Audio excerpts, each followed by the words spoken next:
Good morning. It is Monday, July 1st, and we are headed into your 4th of July week. If you want more on the hot dog eating contest that happens on every 4th of July and why Joey Chestnut will not be there and what he's doing instead, make sure you tune in to this week's podcast that will be out tomorrow morning, all about the hot dog eating contest. Now, a couple of quick points before we dive into Olympic highlights.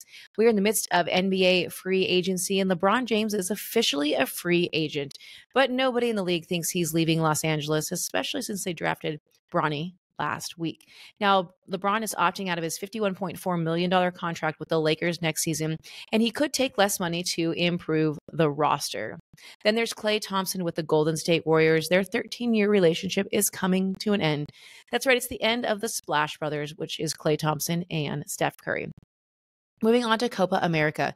Team USA enters today's game against Uruguay in a must-win situation in Copa America after a disappointing loss to Panama. United States men's national team forward Tim Weah has been suspended for an additional match and fined $3,000 for his red card against Panama. Maybe a good thing for Team USA. Uruguay is without their coach.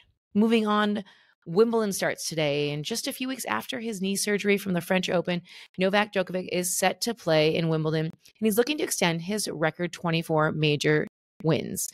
For the first time since 1996, we don't have a Williams sister playing in Wimbledon, so that will be sad, but we'll look forward for new talent.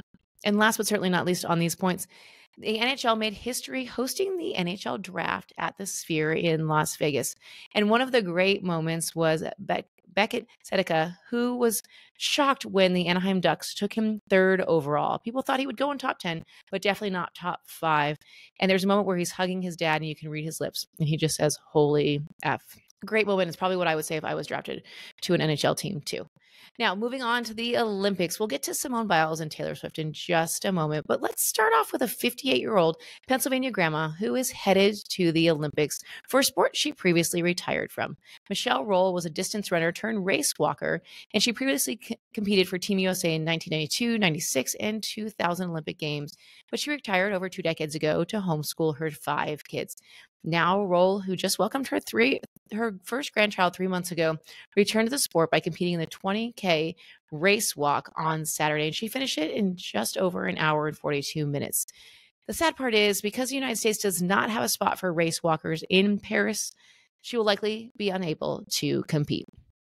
Now, let's talk about what everyone's chatting about right now, Simone Biles. She made the U.S. Olympics team, and she's going to lead a fantastic group of women. And at 27 years old, she's the oldest female American gymnast since the 1950s to make the Olympics. She'll lead a team of Jordan Childs, Suni Lee, Jade Carey, Hesley Rivera, and they will all be in Paris. Now, big fan of Simone Biles, Taylor Swift. Simone used Taylor Swift's track Ready for It as part of her floor routine, and Taylor Swift lost her mind all over social media. So it was really great to see those two fangirling over each other. That's what we have for your week ahead. Want more? Check out lastnightsgame.com. Of course, follow us on social and keep an eye out for the hot dog eating contest podcast, as well as right now we have Wimbledon up and ready to run, so you can learn all the secrets of Wimbledon, including Rufus the Hawk.